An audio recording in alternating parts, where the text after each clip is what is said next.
오늘의 말씀은 잠언 27장 14절에서 27절입니다. 이른 아침에 큰 소리로 자기 이웃을 축복하면 도리어 저주같이 여기게 되리라.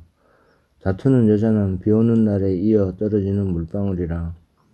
그를 제어하기가 바람을 제어하는 것 같고 오른손으로 기름을 움키는 것 같으니라. 철이 철을 날카롭게 하는 것 같이 사람이 그의 친구의 얼굴을 빛나게 하느니라.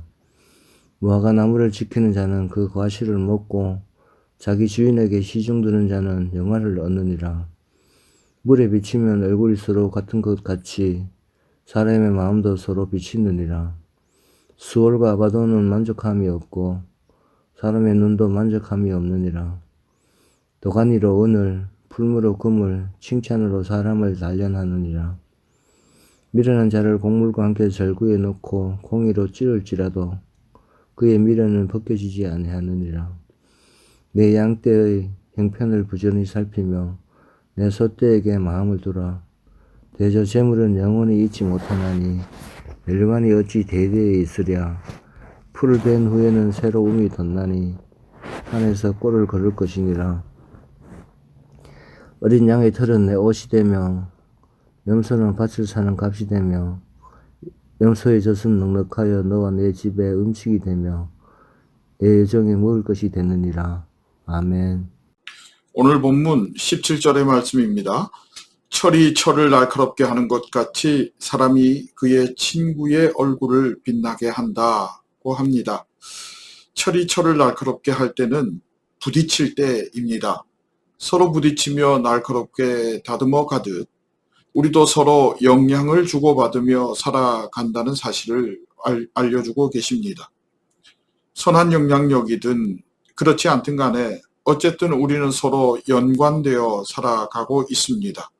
성경은 그 사실을 우리에게 알려주시면서 그 안에 하나님의 지혜가 살아있기를 당부하기에 오늘 본문과 같은 잠언을 잠언서 후반부에 집중하여 기록하고 있는 것입니다. 사람과 사람 사이에 어떠한 관계로 살아가야 하는가 하는 건 말입니다. 그런 의미에서 오늘 14절을 읽습니다. 이른 아침에 큰 소리로 자기 이웃을 축복하면 도리어 저주같이 여기게 되리라고 합니다. 여러분, 잘 자고 있는데 그 사람에게 가서 축복한다고 큰 소리로 아침에 그 사람을 흔들어 깨우면 그것이 축복이 될 수 없다. 조심하라. 그러한 말이지요. 축복은 사실 좋은 겁니다. 그 좋은 축복을 축복되게 하는 것은 바로 내 삶의 방식에 달려있는 것이고 내 믿음에 따라 드러나게 된다는 것입니다. 내 자신처럼 이웃을 사랑하면 그때 축복이 축복되니 그 안에 하나님을 향한 사랑과 우리를 향한 하나님의 긍휼과 자비가 있기 때문입니다. 15절, 16절 그 말씀은 우리 여자분들이 들으면 조금 기분 나쁠 수 있는데요.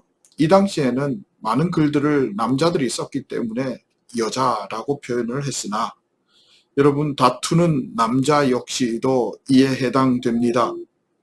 어떤 사람이 잘 다툴까? 자기 주장을 늘 옳다고 생각하는 사람, 자기 생각이 꼭 맞다고 주장하는 사람, 그 사람이 잘 다투는 사람일 겁니다. 그럴 수 있어 라고 하면 될 것을 그게 말이 돼? 그게 왜?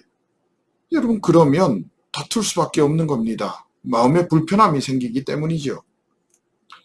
내가 바뀔 생각은 추호도 없고 남이 바뀌어야 한다는 겁니다. 기준이 나 자신이 됩니다. 그런데 여러분, 우리 믿는 사람들의 기준은 무엇입니까? 말씀이어야 합니다. 내가 기준인 사람의 특징이 있습니다. 하나님과도 다툽니다.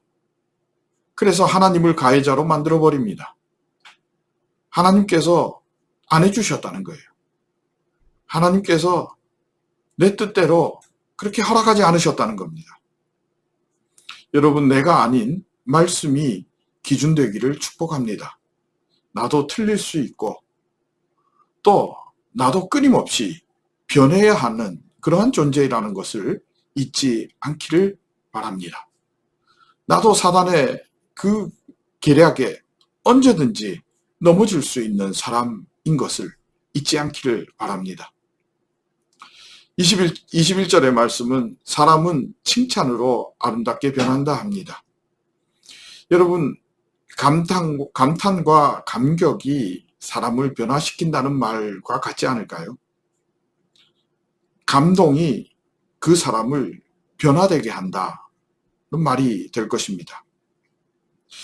참 신기한 것은 내가 감동하고 감탄하면 나 하나로 끝나게 되는데 그 사람을 감동시키고 감탄하게 하면 그와 내가 함께 감동이 되고 감탄하게 되더라 하는 것입니다.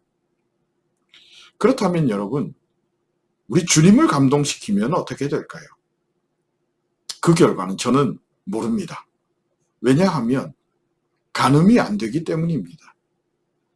측량할 수 없는 은혜가 임하기에 여러분, 저는 그 이후에 어떠한 복이 얼만큼 내릴지 모른다고 표현한 것입니다. 주님을 감동시키고 감탄하여 주님이 내게 칭찬하시는 것, 여러분, 그것은 내 이웃에게 마음을 두시는 것이라고 오늘 성경은 분명히 말씀하십니다. 우리 주님은 지극히 작은 자에게 하는 것이 곧 내게 하는 것이라, 내가 감동하고 내가 감탄할 것이라, 그렇게 말씀하지 않습니까? 23절입니다. 내 양떼의 형편을 부지런히 살피며 내 소떼의 마음을 두라 입니다. 비즈니스에 관한 문제가 아닙니다. 생업터나 일터에 관한 문제가 아닙니다. 한마디로 선한 목자의 영성으로 살라는 말씀이지요. 너를 살리고 나도 사는 선한 목자, 너의 필요를 채워주며 그것으로 내가 감격하는 그 선한 목자의 영성으로 살라는 말씀입니다. 지극히 작은 자에게 마음을 두라는 말씀입니다. 왜냐하면 24절에 재물도 영원하지 못하고 멸류관 즉 왕위도 영원치 못한 것이기에 그것에 마음 두어서는 결국은 실패한다는 겁니다. 먹고 사는 문제 26절입니다. 풀을 벤 후에 새로 움이 돋나니 산에서 꼴을 거둘 것이라고 말합니다. 하나님께 달렸다는 것입니다. 풀을 자라게 하시는 분도 하나님이시여 그 풀을 거두는 것도 산이니 그것은 하나님께서 일하시는 장소입니다.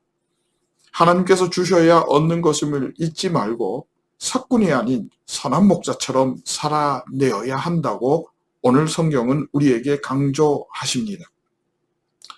그래서 18절 말씀을 다시 한 번 더 기억합니다. 무화과를 지키는 자는 그 과실을 먹고 자기 주인에게 시중된 자는 영화를 얻는다입니다. 무화과를 지키는 자, 우리 하나님 아버지 되십니다. 그리고 우리는 그분의 열매가 될 것입니다. 그래서 그 농부 되시는 하나님은 우리를 열매 삼으시기를 원하시고 또한 우리가 주님을 주인으로 모시고 살 때에 영화를 얻는다. 그렇게 성경은 분명하게 약속하고 있습니다. 환경과 여건과 형편은 여러분 우리를 자꾸 흔들어 댑니다. 나를 기준 삼으라 하고 세상을 따라 사는 것이 지혜롭다 합니다.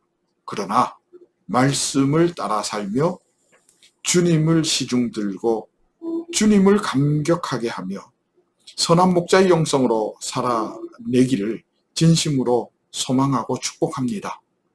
흔들리지 않기를 소망합니다. 기도하겠습니다.